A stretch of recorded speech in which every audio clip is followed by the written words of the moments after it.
Hi hello ನಮಸ್ಕಾರ friends. ಇವತ್ತು ತುಂಬಾ ಕ್ರಿಸ್ಪಿಯಾಗಿ ನಾವು ರವಾ ದೋಸೆನ ಯಾವ ಥರ ಮಾಡೋದು ಅಂತ ನೋಡ್ಕೊಬರೋಣ ಬನ್ನಿ ಫ್ರೆಂಡ್ಸ್. ಈಸಿ ಮೆಥಡಲ್ಲಿ ನಾವು ರವಾ ದೋಸೆನ ಕ್ವಿಕ್ ಅಂತ ಬೇಗನೆ ನಾವು ಬೆಳಗ್ಗೆ ತಿಂಡಿಗೆ ಅಂತಲೇ ನಾವು ಮಾಡ್ಕೋಬೋದು. ಈ ರೆಸಿಪಿನ ಯಾವ ಥರ ಮಾಡೋದು ಅಂತ ನೋಡ್ಕೊಬರೋಣ ಬನ್ನಿ. ಹಾಗೆ ನನ್ನ ಚಾನಲ್ನ ನೀವು ಫಸ್ಟ್ ಟೈಮ್ ನೋಡ್ತಾ ಇದ್ದರೆ ಪ್ಲೀಸ್ ನನ್ನ ಚಾನಲ್ನ ಸಬ್ಸ್ಕ್ರೈಬ್ ಮಾಡ್ಕೊಳ್ಳಿ. ಹಾಗೆ ಈ ರೆಸಿಪಿನ ನಿಮ್ಗೆ ಇಷ್ಟ ಆದರೆ ಪ್ಲೀಸ್ ನೀವು ಫ್ರೆಂಡ್ಸಿಗೆಲ್ಲ ಶೇರ್ ಮಾಡಿ. ಫ್ರೆಂಡ್ಸ್, ಮೊದಲಿಗೆ ನಾನಿಲ್ಲಿ 1 ಕಪ್ ಆಗುವಷ್ಟು ನಾನಿಲ್ಲಿ ರವೆನ ಹಾಕ್ಕೊತಾ ಇದ್ದೀನಿ. 1 ಕಪ್ ರವೆಗೆ ನಾವಿಲ್ಲಿ ಒಂದು ಅರ್ಧ ಕಪ್ ಆಗುವಷ್ಟು ಅಕ್ಕಿ ಹಿಟ್ಟನ್ನ ಹಾಕ್ಕೊಬೇಕು. ಅಂದರೆ ಸರಿಯಾದ ಅಳತೆಯಲ್ಲಿ ನಾವು ಮಾಡಿಕೊಂಡ್ರೆ ತುಂಬಾ ಕ್ರಿಸ್ಪಿನೆಸ್ ಆಗಿ ದೋಸೆ ಚೆನ್ನಾಗಿ ಬರುತ್ತೆ. 1 ಕಪ್ಪು ರವೆಗೆ ಅರ್ಧ ಕಪ್ ಆಗುವಷ್ಟು ಅಕ್ಕಿ ಹಿಟ್ಟು, ಹಾಗೆ ಒಂದು 1/4 ಕಪ್ ಆಗುವಷ್ಟು ಮೈದಾ ಹಿಟ್ಟನ್ನ ಹಾಕ್ಕೊತಾ ಇದ್ದೀನಿ. ಫ್ರೆಂಡ್ಸ್, ನಿಮಗೆ ಮೈದಾ ಹಿಟ್ಟು ಇಷ್ಟ ಇಲ್ಲ ಅನ್ನೋರು ನೀವು ಗೋಧಿ ಹಿಟ್ಟನ್ನು ಕೂಡ ಇದಕ್ಕೆ ಬಳಸ್ಬೋದು. ಆ ಗೋಧಿ ಹಿಟ್ಟನ್ನ ಒಂದು 1/4 ಕಪ್ ಆಗುವಷ್ಟು ಗೋಧಿ ಹಿಟ್ಟನ್ನು ಕೂಡ ಹಾಕ್ಕೊಬೋದು. ಇವಾಗ ಹಾಕಿದ ನಂತರ ನಾನು ಒಂದು ಸ್ವಲ್ಪ ಈರುಳ್ಳಿನೂ ಕೂಡ ಸಣ್ಣದಾಗಿ ಕಟ್ ಮಾಡಿ ಹಾಕ್ಕೊತಾ ಇದ್ದೀನಿ. ಈರುಳ್ಳಿ ಹಾಕೋದ್ರಿಂದ ಒಂದು ಒಳ್ಳೆ ಟೇಸ್ಟ್ ಬರುತ್ತೆ. ಹಾಗೆ ಇದಕ್ಕೆ ಸ್ವಲ್ಪ ಹಸಿಮೆಣಸಿಕಾಯಿ, ಹಾಗೆ ಸ್ವಲ್ಪ ಶುಂಠಿ, ಹಾಗೆ ಸ್ವಲ್ಪ ಬೆಳ್ಳುಳ್ಳಿ ಕೂಡ ಹಾಕ್ಕೊತಾ ಇದ್ದೀನಿ. ಇದೆಲ್ಲ ಸ್ಪೈಸಿನೆಸ್ ತುಂಬ ಚೆನ್ನಾಗಿರುತ್ತೆ. ಮಕ್ಕಳಿಗೆ ಕೊಡೋದಾದರೆ ನೀವು ಸ್ವಲ್ಪ ಹಸಿಮೆಣಸಿಕಾಯಿನ ಸ್ಕಿಪ್ ಮಾಡಿ, ಅದ್ರ ಬದಲಾಗಿ ಪೆಪ್ಪರ್ ಏನಾರು ಹಾಕ್ಕೊಳ್ಳಿ. ಇವಾಗ ಸ್ವಲ್ಪ ಜೀರಿಗೆ ಹಾಕ್ಕೊತಾ ಇದ್ದೀನಿ, ಒಂದು ಅರ್ಧ ಟೇಬಲ್ ಸ್ಪೂನ್ ಆಗುವಷ್ಟು. ಹಾಗೆ ರುಚಿಗೆ ತಕ್ಕಷ್ಟು ಸ್ವಲ್ಪ ಉಪ್ಪನ್ನ ಹಾಕ್ಕೊತಾ ಇದ್ದೀನಿ. ಹಾಗೆ ಒಂದು ಸ್ವಲ್ಪ ಕೊತ್ತಂಬರಿ ಸೊಪ್ಪು ಕೂಡ ಕಟ್ ಮಾಡಿ ಹಾಕ್ಕೊತಾ ಇದ್ದೀನಿ. ಇದಕ್ಕೆ ನೀವು ಕ್ಯಾರೆಟ್ ಬೇಕಿದ್ರೂ ಹಾಕ್ಕೋಬೋದು ಫ್ರೆಂಡ್ಸ್, ತುಂಬ ಚೆನ್ನಾಗಿರುತ್ತೆ. ನಾನು ಇಷ್ಟನ್ನು ಹಾಕ್ಕೊತಾ ಇದ್ದೀನಿ. ಇವಾಗ ಸ್ವಲ್ಪನೇ ನೀರು ಹಾಕ್ಕೊಂಡು ನಾವು ಚೆನ್ನಾಗಿ ಮಿಕ್ಸ್ ಮಾಡ್ಕೋಬೇಕು. ಫ್ರೆಂಡ್ಸ್, ಇದು ತೀರಾ ಗಟ್ಟಿಗೂ ಇರಬಾರ್ದು, ತೀರಾ ತೆಳುಗೂ ಇರಬಾರ್ದು.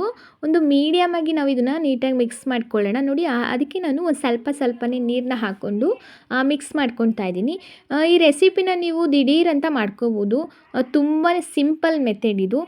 ನಿಮ್ಮೆಲ್ಲರಿಗೂ ಕರೆಕ್ಟಾಗಿ ನೀವು ರವಾ ದೋಸೆ ಮಾಡೋಕ್ಕೆ ಬರಲ್ಲ ಅನ್ನೋರು ಈ ವಿಡಿಯೋ ಮುಖಾಂತರ ನಿಮಗೆ ತುಂಬಾ ಹೆಲ್ಪ್ ಆಗುತ್ತೆ. ಯಾಕೆಂದರೆ ರವಾ ದೋಸೆ ತುಂಬಾ ಇಷ್ಟಪಡ್ತಾರೆ, ಹೋಟೆಲ್ಗೆಲ್ಲ ಹೋಗಿ ಟೇಸ್ಟ್ ಮಾಡ್ತಾರೆ ಫ್ರೆಂಡ್ಸ್. ಹಾಗಾಗಿ ನೀವು ಈ ರೆಸಿಪಿನ ನೀವು ಟ್ರೈ ಮಾಡಿ, ನಿಮ್ಮ ಮನೇಲಿ ಸೂಪರಾಗಿ ತುಂಬಾ ಸಿಂಪಲ್ಲಾಗಿ ನೀವು ಮಾಡ್ಕೊಂಡು ತಿನ್ಬೋದು. ಈಸಿ ಮೆಥಡ್ ಅಂತಲೇ ಹೇಳ್ಬೋದು. ನಿಮ್ಮೆಲ್ಲರಿಗೂ ಇಷ್ಟ ಆಗುತ್ತೆ ಈ ರೆಸಿಪಿ. ಹಾಗೆ ನೀವು ಕೂಡ ಮನೇಲೇ ನೀವು ಹೋಟೆಲ್ಗೆ ಹೋಗೋದಕ್ಕಿಂತ ಮನೇಲೇ ಈ ಥರ ರವಾ ದೋಸೆನ ಮಾಡ್ಕೊಂಡು ತಿನ್ಬೋದು. ತುಂಬಾ ಚೆನ್ನಾಗಿರುತ್ತೆ. ಇವಾಗ ನೋಡಿ, ಈ ಥರ ನೀಟಾಗಿ ನೀರೆಲ್ಲ ಹಾಕಿ ಮಿಕ್ಸ್ ಮಾಡ್ಕೊಂಡಿದ್ದೀನಲ್ಲ, ತೀರಾ ಗಟ್ಟಿನೂ ಇಲ್ಲ, ತೀರಾ ತೆಳುಗೂ ಇಲ್ಲ, ಇದು ಮೀಡಿಯಮ್ಗಿದೆ. ನೋಡ್ತಿರಲ್ಲ, ಈ ರೀತಿ ನಾವು ನೀರನ್ನ ನೋಡ್ಕೊಂಬಿಟ್ಟು ನಾವು ಇದನ್ನು ನೀಟಾಗಿ ಮಿಕ್ಸ್ ಮಾಡ್ಕೋಬೇಕು. ನೋಡಿ, ಇವಾಗ ತೋರಿಸ್ತಾ ಇದ್ದೀನಿ ಒಂದು ಗ್ಲಾಸಲ್ಲಿ ನಾನು ಈ ಥರ ನಿಮಗೆ ತೋರಿಸ್ತಾ ಇದ್ದೀನಲ್ಲ, ಇಷ್ಟು ಹದವಾಗಿ ಇರಬೇಕು. ತೀರಾ ಗಟ್ಟಿನೂ ಇಲ್ಲ, ತೀರಾ ತೆಳುಗೂ ಇಲ್ಲ.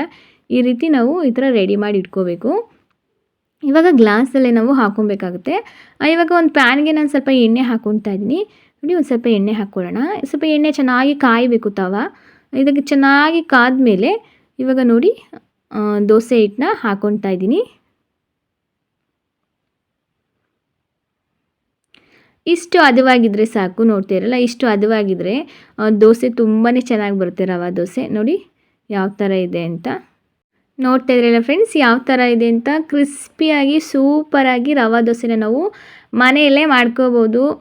ತುಂಬಾ ಹೆಲ್ತಿಯಾಗಿರೋಕ್ಕಂಥ ರವಾ ದೋಸೆ ರೆಡಿಯಾಗಿದೆ ಫ್ರೆಂಡ್ಸ್. ತುಂಬ ಚೆನ್ನಾಗಿ ಬಂದಿದೆ ಅಲ್ವಾ. ಈಸಿ ಮೆಥಡಲ್ಲಿ ನೀವು ಮನೆಯಲ್ಲೇ ನೀವು ತುಂಬಾ ರುಚಿಯಾದ ರವಾ ದೋಸೆನ ಮಾಡ್ಕೊಂಡು ತಿನ್ಬೋದು. ನಿಮ್ಮ ಮನೆಯವ್ರಿಗೆಲ್ಲರಿಗೂ ಕೂಡ ತುಂಬಾ ಇಷ್ಟ ಆಗುತ್ತೆ. ಹಾಗೆ ಹೋಟೆಲ್ಗೆ ಹೋಗೋಕ್ಕಿಂತ ಮನೆಯಲ್ಲೇ ನೀವು ಹೆಲ್ತಿಯಾಗಿ ನೀವು ರವಾ ದೋಸೆನ ಮಾಡ್ಕೊಂಡು ಟೇಸ್ಟ್ ಮಾಡ್ಬೋದು. ಫ್ರೆಂಡ್ಸ್, ಈ ರೆಸಿಪಿ ನಿಮ್ಮೆಲ್ಲರಿಗೂ ಇಷ್ಟ ಆಗಿದೆ ಅನ್ಕೋತೀನಿ. ಫ್ರೆಂಡ್ಸ್, ಇಷ್ಟ ಆಗಿದರೆ ಪ್ಲೀಸ್ ನನ್ನ ಚಾನಲ್ನ ಸಬ್ಸ್ಕ್ರೈಬ್ ಮಾಡ್ಕೊಳ್ಳಿ. ಹಾಗೆ ಇದನ್ನು ಹೆಚ್ಚು ಶೇರ್ ಮಾಡಿ. ಹಾಗೆ ಹೇಗಿದೆ ಅಂತ ಕಮೆಂಟ್ ಮಾಡಿ, ಹಾಗೆ ಲೈಕ್ ಮಾಡಿ. ನಿಮ್ಮೆಲ್ಲರಿಗೂ ನೋಡಿದ್ದಕ್ಕೆ ಧನ್ಯವಾದ.